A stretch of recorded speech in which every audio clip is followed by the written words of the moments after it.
आपको ना आयुष्य ये बना तो तुम्हारी लड़की पर जैसा कि आप लोग जानते हैं, हमारे सनातन धर्म में कार्तिक मास का एक विशेष महत्व है। इसे विष्णु भगवान का मास भी कहा जाता है, कार्तिकेय भगवान की भी इस समय पूजा की जाती है और दामोदर मास भी कहा जाता है।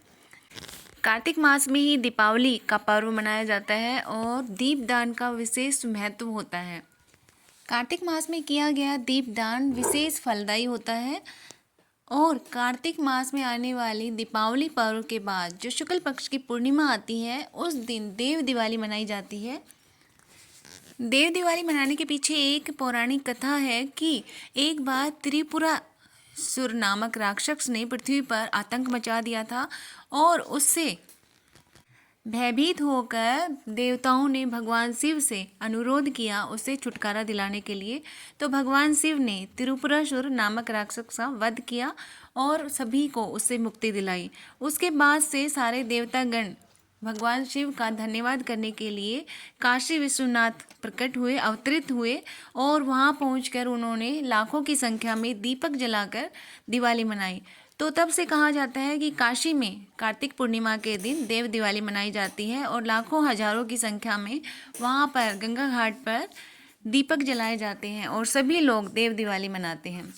इस दिन लक्ष्मी पूजन भी होता है और ये कामाक्षी दीपक जो होता है उस दिन जलाया जाता है, क्योंकि इसमें लक्ष्मी और सरस्वती दोनों का वास माना जाता है।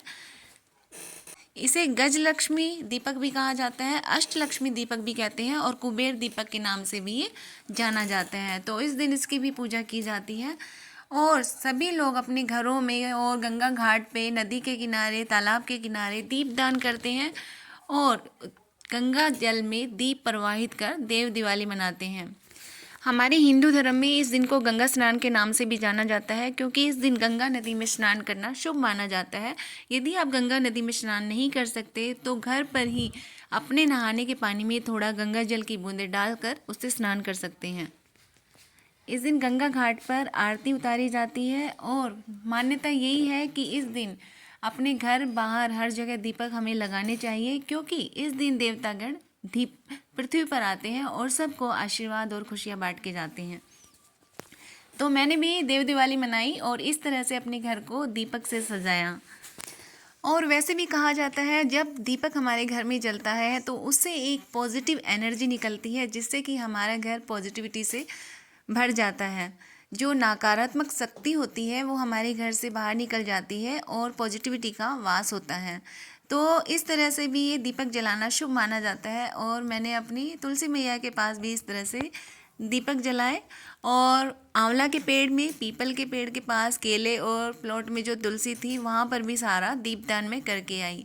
और देखिए दीपक जलते हुए कितने प्यारे लगते हैं। वैसे भी ये मन को खुशी देते हैं, तो मन खुश होता है तो पॉजिटिविटी तो अपने आप आ ही जाती है।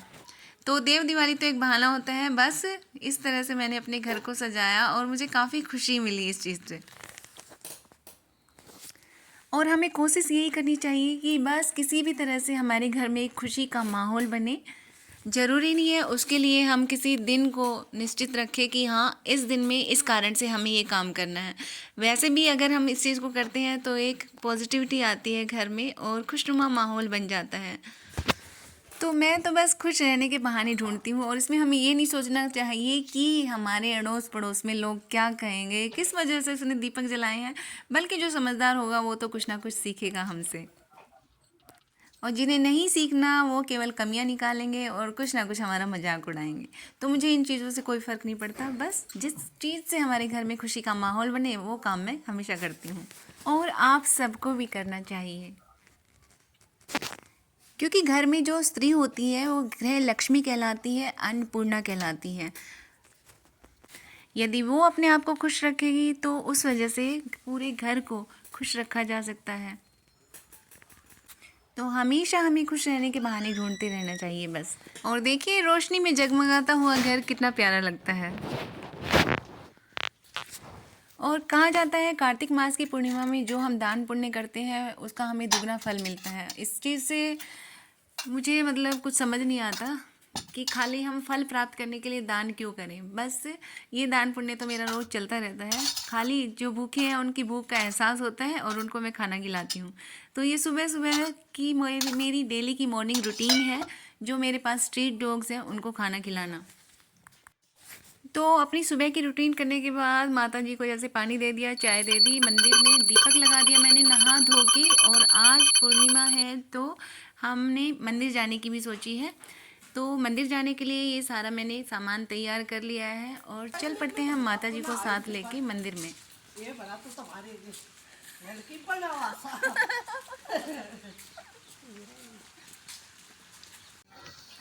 और देखिए हम पहुंच गए अपने गांव के मंदिर में। ठाकुर जी का मंदिर है और ये हमारे बाबा सूरदास का भी मंदिर है।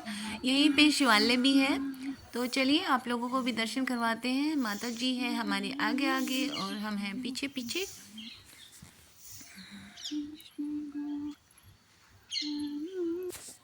कभी भी जब मंदिर जाते हैं तो इतना सुकून मिलता है कि मन करता है बस यहाँ पे बैठ जाओ 1-1.5 घंटे तक। काफ़ी अच्छा लगता है। और हम पहुँच गए हैं राधा रानी और कृष्ण भगवान के पास। उनके पास हमने दीपक लगाया और सबके भले के लिए प्रार्थना की। इनकी जो छवि है वो अद्भुत है, निराली है।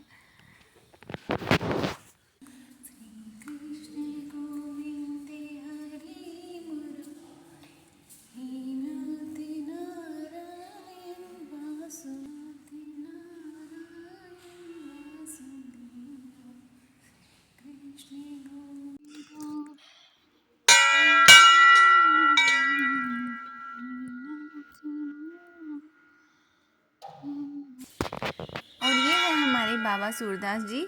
यहाँ पे भी हमने दीपक लगाया और यहाँ पे बाबा की समाधि है। ये 3 समाधियाँ बनी हुई है यहाँ पर। इस पे दीपक लगा के हमने परिक्रमा की। और ये देखिए बेलपत्र, इस पे बेल फल भी लगा हुआ है। और फिर भोले बाबा के पास हमने जल चढ़ाया और दीपक जलाकर उनकी भी पूजा अर्चना की।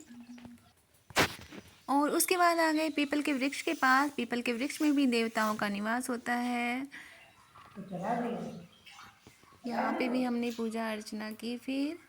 और माता जी रह गई थी पीछे, तो माता जी भी अभी पूजा पाठ कर रही हैं यहाँ पे। और ये देखिए हमारा शिव मंदिर कितना प्यारा लगता है। दोनों साइड में नंदी महाराज विराजमान है यहाँ पे। और फिर हमने कलावा बंधवाया पुजारी जी से और उनसे प्रसाद ग्रहण किया। अभी हमारे मंदिर का ये जो जीर्णोद्धार चल रहा है, एक तरह से टीन वगैरह डाली गई हैं। और फिर हो गई है हमारी वापसी मंदिर से।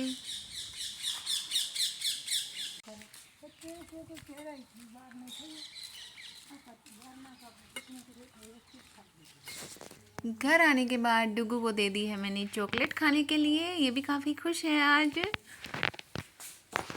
और किचन में आके फटाफट की खाने की तैयारी। आलू की सब्जी, उस पर डाला हरा धनिया। हरे धनिया की खुशबू इतनी घर में फैल जाती है कि भूख अपने आप लगने लगती है। और फटाफट से चपातियाँ बना के सबसे पहले मैं गौ माता को दे के आई।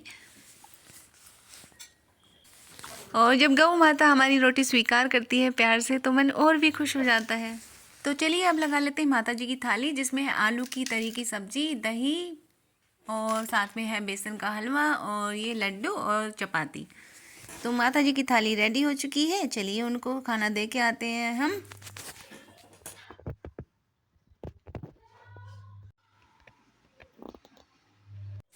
तो चलिए माता जी को खाना देने के बाद मैंने सोचा कुछ मिर्ची रखी हुई है, उसकी हम सूखी चटनी बनाते हैं। इसके लिए मैंने लिया थोड़ा सा ऑयल, तवे के ऊपर डाला। वो गर्म होने के बाद उसके अंदर जीरा डाला, हरी मिर्ची और लहसुन डाली, कुछ मूंगफली के दाने डाले और इन सब को मिला के हम अच्छे से भून लेंगे। और भूनने के बाद आपकी मर्ज़ी है, या तो इसे तवे पे ही पीस लीजिए या फिर ग्राइंडर में डालकर पीस लेंगे। और उसके साथ ही मैंने बना दिया ये अपना पराठा मेथी का। बीच से लगाया मैंने कट, सारे मसाले डाले, मेथी डाली और इसे कोन बना दिया। कोन बना के इसको हम प्रेस कर देंगे और इस तरह से पेड़ी बन जाएगी। उसके बाद हम इसको बेल लेंगे और दोनों साइड से हम घी लगा के इसे सेक लेंगे। और ये देखिए मिनटों में ये हमारा पराठा गर्मा गर्म रेडी हो चुका है। और हमारी चटनी भी बनके तैयार है। अभी मुझे जल्दी थी तो मैंने इसे मिक्सर में डाल दिया था और मोटा दरदरा सा पीसा है इसे। आप खलबट्टे में इसे कूट भी सकते हैं और ये चटनी खाने में काफ़ी टेस्टी लगती है। अपने स्वाद के अनुसार नमक डालते हैं। और फिर मैंने भी अपनी प्लेट लगा ली है जिसमें मैंने लिया है अपना मेथी का पराठा, आलू की सब्जी और साथ में आप सब जानते हैं दही नहीं होगा, चाय होगी।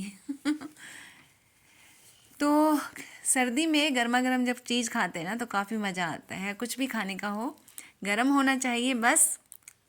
और खाना मैं खा चुकी थी, उसके बाद आ गया हमारा शेर खान। डुगू इसका पीछा करते हुए और शेर खान को भी दे दिया हमने खाने के लिए। और नीचे है चुटकी और चुटकी की माँ, तो इनको भी हमने खाना दे दिया। तो इस तरह से रहा मेरा पूर्णिमा और देव दिवाली का दिन। आप लोगों ने भी देव दिवाली मनाई होगी, नहीं मनाई हो तो अगले साल ज़रूर मनाइएगा। घर में खुशी का माहौल आता है, लक्ष्मी का वास होता है। तो उम्मीद करती हूँ आज की वीडियो आपको अच्छी लगी होगी। मेरे चैनल पर नए हैं तो सब्सक्राइब करना ना भूलें।